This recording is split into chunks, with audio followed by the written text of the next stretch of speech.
Another camp. They've hired a whole army.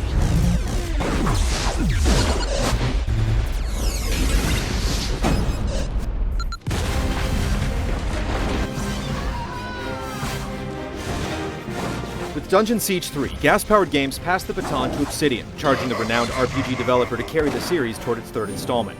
Given how long it's been dormant, a reimagining makes a bit more sense than a straight follow-up, and that's more or less what we have here.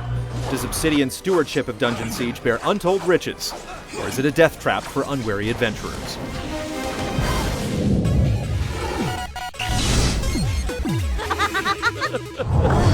There you are.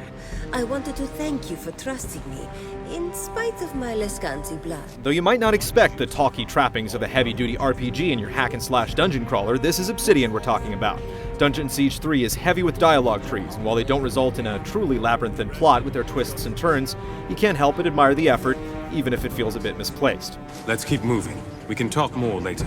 The story takes place 150 years after the last Dungeon Siege game and follows the remnants of a military order called the 10th Legion, which was all but eradicated in a civil war by a charismatic leader with an axe to grind named Jane Cassinder. You play as one of 4 characters with a connection to the Legion, and much of the story revolves around your efforts to get the Order back on its feet by regaining its assets and forming alliances.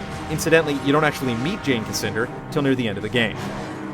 For the most part, the dialogue is pretty good and the voice acting isn't offensive, but just like the most scattered open-world games, the story becomes hyper-focused on the trivialities of your current objective, allowing the bigger picture to fade into irrelevance. When you consider just how linear Dungeon Siege 3 is, this is pretty baffling.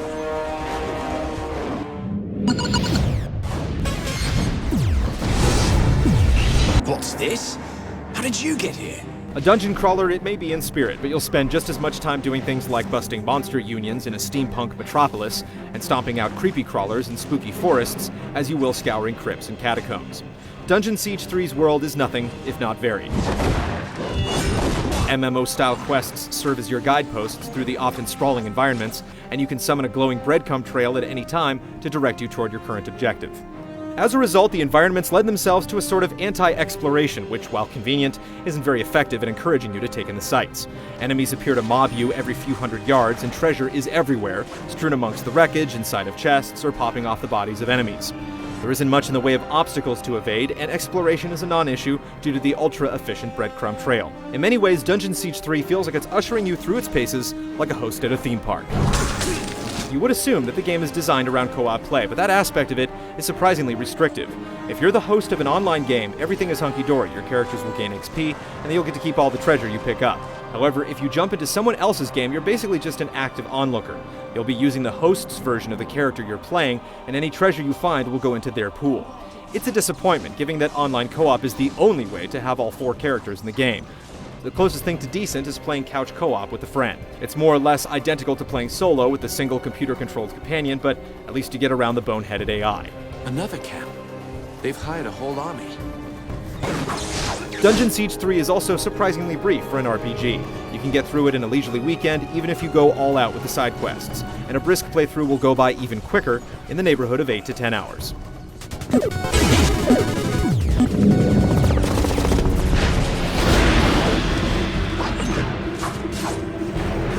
The format is straightforward for sure, but there are a whole lot of fiddly bits under the hood for those who aren't afraid of a little min-maxing. You get to select a single character at the start of every playthrough, and each has various categories of abilities and talents to pump points into. The system is flexible and possessed of enough subtleties to allow for differing approaches to combat with a specific character. And if you know what you're doing, you can exploit it to great effect. Regardless of what character you use, combat revolves around 2 stances that you swap between at will, each with its own powers. If you're playing as the swordsman Lucas, your sword and shield stance allows you to deal heavy damage to single targets, whereas whipping out your 2-hander lets you deal better with masses of enemies. It's a variation on this theme for the other 3 playable characters, though with subtle differences. Katarina, for instance, can deal heavy damage at long range with her rifle and bust out her pistol and shotgun combo when mobbed to knock back enemies and debuff them. It's an active affair, and one that can turn deadly if you're not quick with the dodges and defensive powers. The biggest problem is that the smart targeting system doesn't always live up to its name, frequently selecting less than optimal targets for your resource-intensive onslaughts. All in all, though, the system works, and it makes for some pretty exciting battles, even if they're a bit sloppy.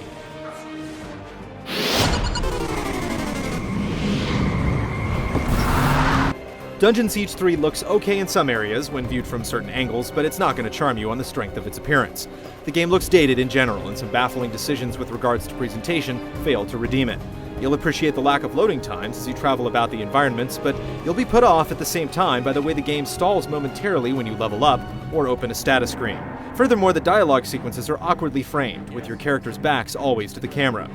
We appreciate the effort to include these elements to reinforce what would otherwise be a bare narrative, but the implementation screams cut corners. You have a foreign look. Are you descended from the Legion?